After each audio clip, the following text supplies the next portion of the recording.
Hoy iniciamos un nuevo apartado en el estudio de la física básica, ¿ya? De lo ya anteriormente aprendido, que era lo que era el estudio de eje de fórmulas, notación científica. Ahora ya vamos a aplicar esos conceptos aprendidos ya propiamente en calcular algunos fenómenos físicos. Y entre uno de los primeros fenómenos físicos que vamos a aprender a demostrar, físicamente hablando, sería lo que es la reflexión y la refracción de la luz. Antes de hablar de reflexión y refracción de la luz, vamos a definir qué es la luz, pero antes de definir la luz vamos a definir qué es óptica, que es una parte de la física que estudia netamente los fenómenos relacionados a la luz. Entonces, ¿qué es óptica? Parte de la física clásica o newtoniana que estudia todos los fenómenos relacionados con la luz. Y esos fenómenos relacionados con la luz sería la reflexión y la refracción de la luz, que es lo que veremos hoy. ¿Cómo se dio este estudio? Ya desde los tiempos memoriales de Sir Isaac Newton, entre los siglos XVII y XVIII, ¿ya? Estudió los fenómenos relacionados con la luz. Y en los estudios que hizo Isaac Newton, ¿ya? Se lo conoce en la actualidad como el fenómeno del espectro de la luz blanca. Si ustedes buscan hoy día que todo lo buscan por Google, van a encontrarse el experimento de la luz blanca, que es una pequeña caja negra donde incide un haz de luz y dentro le ponen un dispositivo especializado que no se los voy a explicar así en general, porque la idea es que usted lo investigue y sepa un poquito más. Yo le estoy dando la pausa para que les quede el dato curioso. Y a través de ese dispositivo que creó Isaac Newton, llegó a ver que la luz desprendía 7 colores distintos. En esa pequeña caja negra que cubrió de todo negro, puso un pequeño dispositivo por dentro, perforó la hoja y hizo atravesar un haz de luz, y al chocar sobre ese dispositivo X, logró ver que la luz tenía 7 haces o 7 rayos distintos, 7 colores. Estos colores que Isaac Newton descubrió vienen en un orden, que siempre vienen en el orden rojo, anaranjado, amarillo, verde, azul y el añil. El color añil ahí nos describe, es el color comprendido entre el azul y el violeta, es un color tornasolado. A este fenómeno ya se le conoce en la actualidad como el espectro de la luz blanca. Entonces, ¿qué más?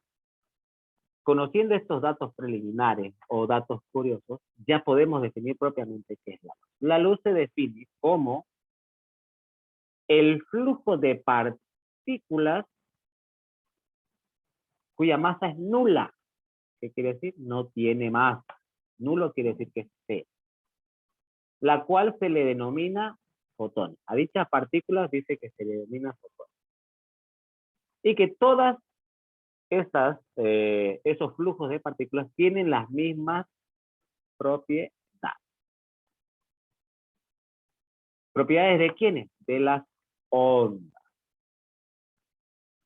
Entonces, entre esos colores que forman el espectro de la luz blanca, tienen determinadas distancias que se les denomina cresta de onda.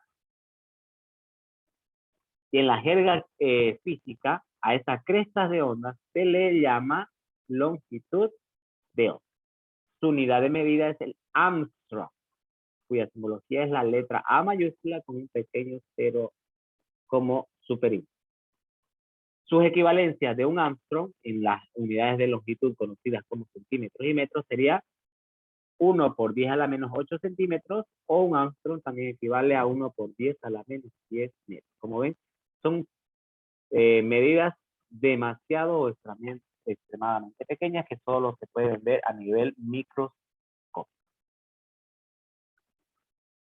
Definiendo esta parte inicial, La luz visible, ya que nosotros vemos simplemente en la división del espectador, tiene un rango de medidas.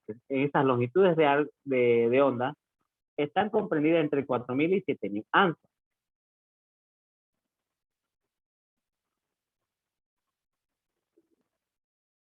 que se le denominan ondas electromagnéticas.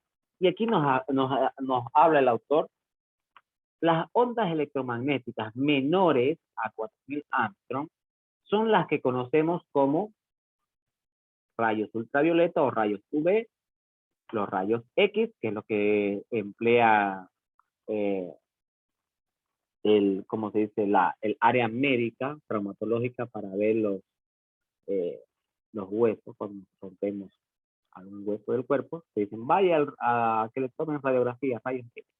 Entonces, como vemos, este tipo de rayos entran a ondas electromagnéticas de menores a 4.000 amperes.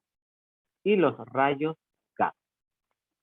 Pero también tenemos las ondas electromagnéticas mayores a 7.000 amperes. Y de ellas, bueno, son las, como se dicen, las más peligrosas. Una de ellas tenemos la radiación infrarroja,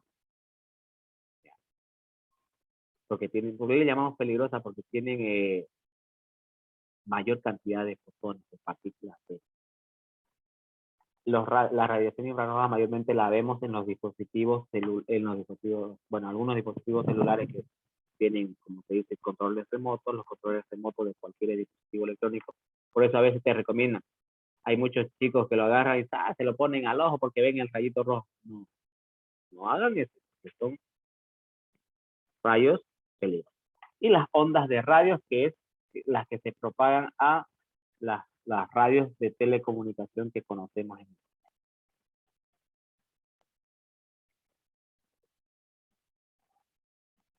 Con ello, vamos a ver las diferentes teorías acerca de la luz, que son 4. Tenemos la teoría antigua, la teoría corpuscular, la teoría ondulatoria y la teoría moderna. Cada una planteada por distintos autores. Tenemos la teoría antigua, fue sostenida por el filósofo pensador de la antigua Grecia, Platón, que nos dice que la luz es una emanación que sale de los ojos del observador y llega hasta los objetos haciéndolos visibles. Esa es la creencia del antiguo pensar sobre acerca de la luz. Realmente era no muy correcto. Luego tenemos la teoría corpuscular, que esta fue propuesta nuevamente lo tenemos a Sir Isaac Newton, que fue el que planteó y dio las bases al estudio de la óptica. Dice que los cuerpos luminosos emiten partículas muy pequeñitas, que hoy la conocemos como nombres de protones, que impresionan la vista, permitiendo ver los ojos. Pero esta teoría solamente tenía un poco de error porque Isaac Newton decía que la línea solo se producía mediante líneas rectas. Ese fue su pequeño error de Isaac. Que la luz solo se mueve en línea recta. Ahora, tenemos la teoría ondulatoria. Esta la propuso el científico Huygens, que nos dice que la luz se propaga a través de un movimiento ondulatorio, es decir, a través de ondas sinusoidales. En el transcurso de los años que decía Isaac Newton que la luz se movía solo en línea horizontal, se demostró que Huygens tenía razón, que la luz se propaga no a través de una longitud, no a través de. Y luego a raíz de este surge la teoría moderna, que es simplemente la unión de la teoría corpuscular de Newton con la teoría ondulatoria de Huygens, que dice que la luz es un flujo de partículas sin masa, las cuales se denominan fotones, que también tienen carácter o forma ondulatoria. Es la que fusiona ambas teorías propuestas anteriores. Con esto vamos a definir, ya definida propiamente las bases de la óptica, aclaramos ahora cómo se clasifican los cuerpos de acuerdo a la cantidad de luz que pasa por él. se clasifican en cuerpos luminosos y cuerpos iluminados. En los cuerpos luminosos nos dice que son aquellos, son fuente de luz. Escuchen bien, son fuente de luz. Tienen la capacidad de poseer luz propia. Se clasifican a su vez se subdividen en dos, en naturales y artificiales. Los naturales vendría a ser propiamente el Sol o todos aquellos astros celestiales que emiten luz propia, y los artificiales que ya conocemos como sería una vela, una candela, una lámpara, un foco, son cuerpos capaces de producir su luz propia. Y los cuerpos iluminados son aquellos que tienen la capacidad de recibirlo. Y estos a su vez se subdividen en opacos, translúcidos y transparentes. ¿Qué son los cuerpos iluminados opacos? Son los que dejan pasar poca luz a través de ellos. Algunos ejemplos tenemos las piedras, los metales, las maderas, etc. Los translúcidos son los que permiten pasar poca luz a través de ellos. A diferencia de los opacos que no dejan pasar nada de luz, los translúcidos permiten pasar poca luz. Las características o algunos ejemplos de este tipo de cuerpos iluminados sería lo que papel mantequilla, papel cebolla, entre otros. Y los transparentes, ya lo dice claramente, son los que permiten pasar la luz claramente. Los ejemplos característicos tenemos el agua, el aire, el vidrio, láminas de acetato.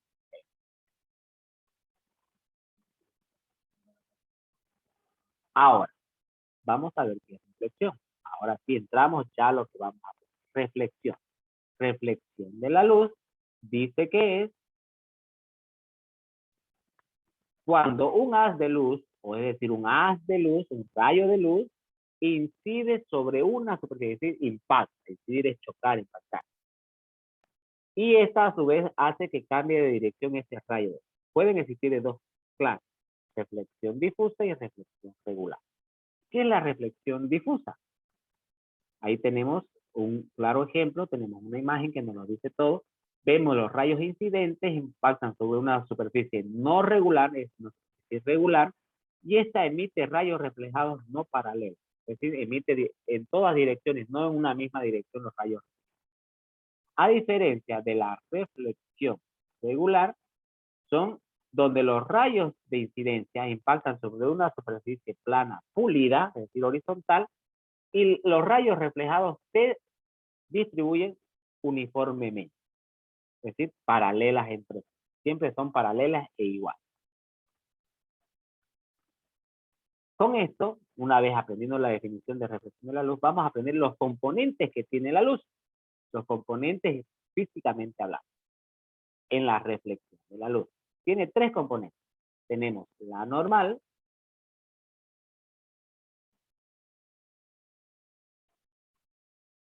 vamos a marcarlo ahí. Tenemos el ángulo de incidencia y el ángulo de reflexión. ¿Qué es la normal? Se denomina normal a una línea imaginaria segmentada que traza o se traza perpendicularmente, es decir, a 90 grados sobre la superficie pulida, donde impactan los rayos de incidencia y los rayos reflejados, y tenemos la pequeña gráfica que nos lo indica todo. ¿Qué es el ángulo de incidencia? Es también llamado rayo incidencia, es aquel ángulo, perdón, que se forma del haz de luz o del rayo de incidencia cuando impacta sobre la normal en la superficie plana. ¿Qué es el ángulo de reflexión o ángulo reflejado también llamado? Es el ángulo que forma el rayo reflejado que surge a partir del rayo de incidencia, que surge de la normal sobre la superficie plana. Y tenemos también ahí la pequeña gráfica que nos indica todo, dónde se forma el rayo incidente, el ángulo de incidencia, dónde se surge el rayo reflejado y el ángulo de reflexión o el ángulo. Una vez vistas las componentes, surgen las leyes de la reflexión, que son dos. Las leyes de la reflexión nos dicen, primera ley de la reflexión y la segunda ley de la reflexión. La primera ley de la reflexión simplemente nos habla que el ángulo de incidencia siempre va a ser igual al ángulo de reflexión. y tenemos esa fórmula aquí. Y igual a este pequeño símbolo que aparece arriba significa ángulo. La segunda ley de la reflexión nos habla que el rayo de incidencia, el rayo reflejado, o el rayo de reflexión y la normal se encuentran siempre sobre el mismo plano, es decir, sobre la misma superficie. Con esto tenemos que también aprender que surgen compuestos matemáticos o componentes matemáticos. Y entre uno de esos componentes matemáticos tenemos la relación de ángulos complementarios que surgen del ángulo de incidencia y el ángulo de superficie, que vendría a ser este símbolo. Ángulo de superficie es este símbolo que es la letra griega π. Entonces, la relación de ángulos complementarios nos dice que el ángulo de incidencia I más el ángulo de superficie θ siempre va a ser igual a 90 grados y lo tenemos ahí respectivamente. El ángulo de superficie es el que se forma con la superficie donde impactan ambos. Hasta ahí tenemos el estudio de la reflexión de la luz. Ahora vamos a ver qué es la refracción. Es otra forma de estudio de la luz. Si la reflexión de la luz solo estudia la luz en un único medio, que es el aire o vacío, la refracción de la luz, escuchemos bien, estudia la luz en otro medio distinto. Este otro medio distinto también se lo conoce en física como la interfaz, donde los rayos refractados, ya no se dice rayos reflejados, no, los rayos refractados varían sus ángulos de acuerdo a la velocidad del medio donde impactan. Escuche bien, no impactan netamente en el aire, sino ya otros. Y para poder ser calculados se necesita saber el índice absoluto de refracción conocido como IE, que simplemente está determinado por una fórmula física que nos dice que el índice de refracción va a ser igual a la velocidad de la luz sobre la velocidad que se genera en otro medio. No olvidemos que la reflexión, la velocidad de la luz tiene un valor aproximado de 300.000 kilómetros sobre segundo, o aproximadamente de 30 millones de metros sobre segundo, si trabajamos en metros por segundo. Para poder aplicar propiamente la refracción y los índices de refracción, surgen a su vez, ahí tenemos la parte gráfica, nos explica cómo varía. Tenemos un recipiente cargado de agua, se le impacta un rayo, se refleja obviamente, pero también produce un rayo refractario que varía, ya no es igual al rayo reflejado, sino al rayo refractado. Eso lo vamos a ver después ya en la parte práctica. Hoy ya nos estamos centrando netamente en la parte teórica. Les decía que para poder calcular la velocidad o los rayos refractados, porque varían de acuerdo al medio donde impacta, surge esta tablita, la tabla de índices de refracción. En distintos medios, los más empleados serían el agua, el aire, el alcohol, benceno, cristal, hielo, esta sustancia tetracloruro de carbono, vidrio. Y tenemos sus diferentes índices que son valores ya fijos y definidos.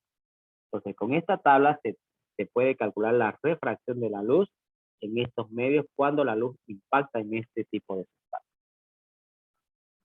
Al igual que la refracción también tiene leyes, que son dos.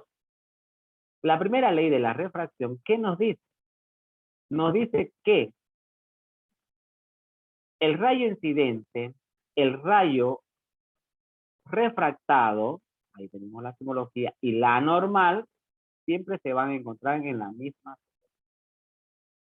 La segunda ley nos habla que el índice de refracción, IR, va a ser igual al seno, es decir, la función trigonométrica seno, del ángulo de incidencia dividido o inversamente proporcional al seno del ángulo de refracción, y ahí tenemos la fórmula matemáticamente. Para poder aplicar correctamente ambas leyes de la refracción, tenemos que tomar en cuenta, dice que el ángulo de incidencia es siempre debe ser mayor al ángulo de refracción. Tenemos esa topología y mayor que alfa. Y la segunda consideración que se debe tener en cuenta dice que si el rayo de incidencia pasa del aire vacío a otro medio, el índice de refracción va a ser siempre igual al índice de refracción absoluta. Y eso es lo que tenemos que tener en cuenta ya en los cálculos prácticos que aprenderemos en las siguientes o próximas